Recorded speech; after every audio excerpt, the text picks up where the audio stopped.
So next up was a Red Room promo.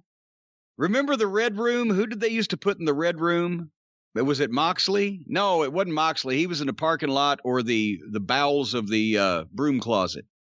Somebody was in. I think they put the Best Friends in the Red Room one time. Should have put them in the padded cell. Nevertheless, Blue Toe was in the Red Room.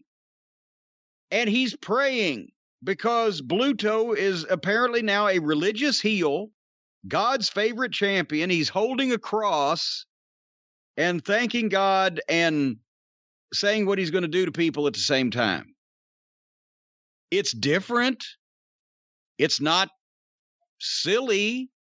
If, you know, he's bringing it off like that he actually kind of believes it. So, you know, but is this what is he going to become a religious fanatic, crusading against all of the people who do him wrong, or where's this going?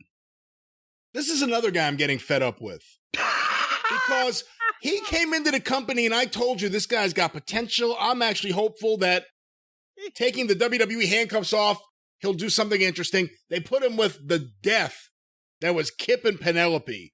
Awful, awful promos, bad comedy, bad segments. Empty video games. Empty cardboard box video games. And then, of course, the inclusion of Orange Cassidy and Chuck Taylor, the butler, into the mix. It was unbearable. And then it went away. Or as he was sometimes known, Buttle Chuck.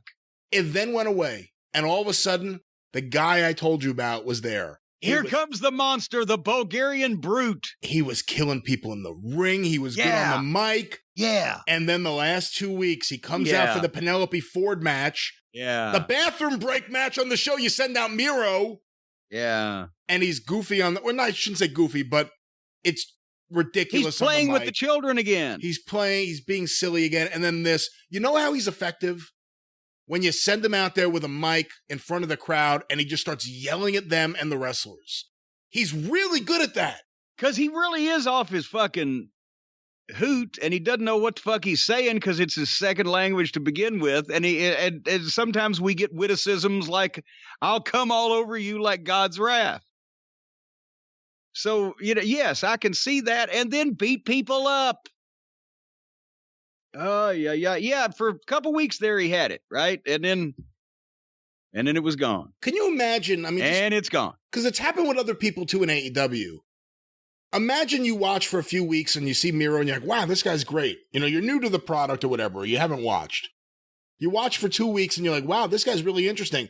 By week 3, he may not be on the show, or he'll be in a tiny segment that's a minute and a half, and then you don't see him for the rest of the show, or he's in a segment that you wouldn't watch. They don't know how to, like, go from week 1 to week 4 and not make you sick of someone or use them effectively that you can't wait to see him again, and you get to see him. I agree with you. And then sometimes they just float away into the stratosphere. Who have they debuted that well, there's a few people I can think of. Ricky Starks. Who have they debuted who within a few appearances you're like, man, I'm sick of this guy? Everybody.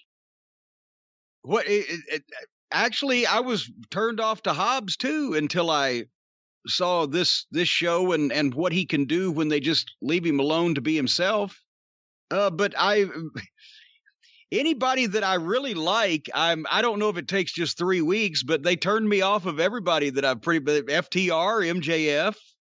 They're non-entities. They were emasculated, marginalized, trivialized, and now you don't see them except for a group interview and a group fight to get the fucking egotistical Fozzie monster over.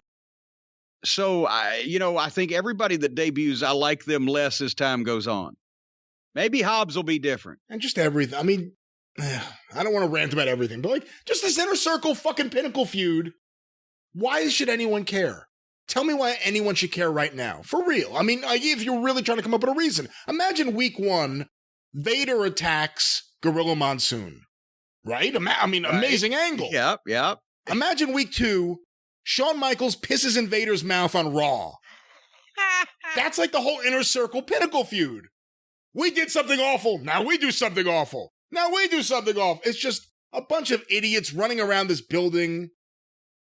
And that's really the story of AEW. It's just a bunch of idiots running around this building. Well, I'll tell you what, and in Bluto's case, old Miro, at least he stays in good shape, Brian, because, it's important to stay in shape, especially when you play a professional athlete on television. But, these guys, they make a lot of money. He made some WWF money. He probably hasn't blown it all yet.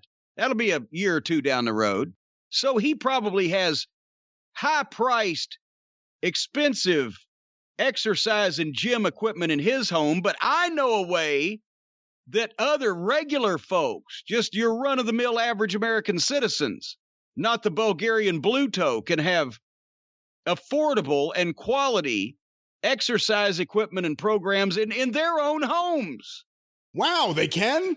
Yes, they can, and I'll tell you exactly how, folks, with our friends at EchelonFit.com. If you've been working too hard but not working out at all, and you want to get in shape but you don't have time to go to the gym, Echelon brings the gym to your home.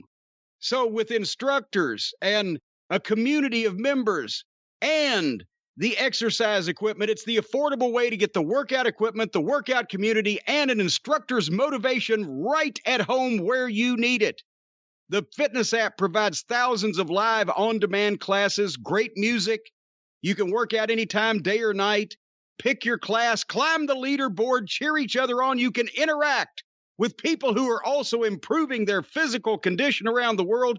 Track your workouts and progress, and they've got certified fitness instructors that really know how to get you moving, and a full range of affordable workout equipment, not this high-priced, high-tech stuff that breaks down all the time, but good quality, affordable workout equipment like stationary bikes, smart rowers, the auto-folding treadmill we've mentioned before. It will not fold up while you are on it. You don't have to worry about being crushed to death, but it folds up automatically. All connected with the Echelon experience, around-the-clock classes for the whole family. Get those little crumb-snatching rugrats up at 3 or 4 in the morning like a productive, motivated young children should, and get them working out. Because one membership covers a family of 5. But right now, here's the big deal. My listeners will get a special podcast offer from Echelon for a limited time only. You can start your 30-day risk-free trial offer with Echelon's EX3 bike for just $1. A special risk-free offer for 30 days with the Echelon EX3 bike for only $1 to start out, plus free shipping. And the only way to get the offer is to go to Echelon Fit. That's ECHELON, EchelonFit.com/drive. EchelonFit.com/drive. Did I mention EchelonFit.com/drive? I wish I can get on an Echelon bike and ride away from this AEW review. I'll tell you. Oh, for heaven's sake, we've got more to come. And by the way, we're having one of the sunroom out back. We're having that renovated here at the castle this year to, well, not renovated. It's just changed out, remodeled, and we're leaving Echelon Fit Room, a special location there for exercising.